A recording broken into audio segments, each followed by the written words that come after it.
ma mgbe ruru n'alaeze eluigwe ha chọrọ agaghị ahụmụ. Chineke ekwekwala ka mkpụrụ onye ga-agbasa ọsọ n'ụwa ma mgbe ruru n'alaeze nna m. Ha chọrọ agaghị ahụmụ. Chineke ekwekwala ka mkpụrụ onye ga-agbasa ọsọ n'ụwa ma mgbe ruru n'alaeze nna m. Ha chọrọ. Ọ bụ ego ga-ekewapụ gị n'ịhụnanya nke Chineke m. Ọ bụ nwa ga-ekewapụ gị n'ịhụnanya nke Chineke m. Ọ bụ moto ga-ekewapụ gị nwanne m n'ịhụnanya nke Chineke m. Ọ bụ fem ga-ekewapụ gị nwanne m n'ịhụnanya nke Chineke m. Ọ bụ nri ihe ga-ekewapụ gị nwanne m n'ịhụnanya nke Chineke m. Ọ bụ akwamiko ga-ekewapụ gị ya n'ịhụnanya nke Chineke m. Tụfịa Chineke ekwekwala ka mkpụrụ onye ga-agbasa ọsọ n'ụwa ma mgbe ruru n'alaeze eluigwe ha chọrọ agaghị ahụmụ. Chineke ekwekwala ka mkpụrụ onye ga-agbasa ọsọ n'ụwa ma mgbe ruru n'alaeze eluigwe ha chọrọ. God forbid. God forbid that after all this suffering in this earth, at the end of the day, you will lose your life in the pit of hell. Whatever that will hinder you from receiving this eternal life, may God remove it from our lives in the name of Jesus. At the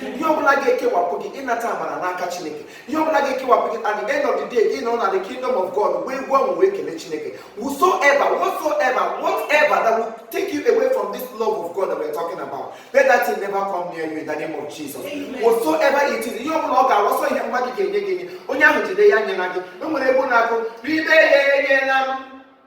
ribe ya enyela m o nwere ihe ọma karịrị Chineke ribe ya enyela m o nwere ihe ọma karịrị Chineke ribe ya enyela m ribe ya enyela m ribe ya enyela m o nwere ihe ọma karịrị Chineke ribe ya enyela m o nwere ihe ọma karịrị Chineke ribe is bigger than God. Hold it and don't give it to me. You only get them carrying Chineke that we're talking about. Because God is life. God is love. God is everything you can think of. Cut off from Him, you can do nothing. Without God, your life is meaningless. Without God, your family cannot progress. But when you put God first, have Him at your back. Let Him be at the center. Then you follow. You see everything will be working for good for you. See, all this working for good for those who fear the Lord. Yes. And that's what they are not.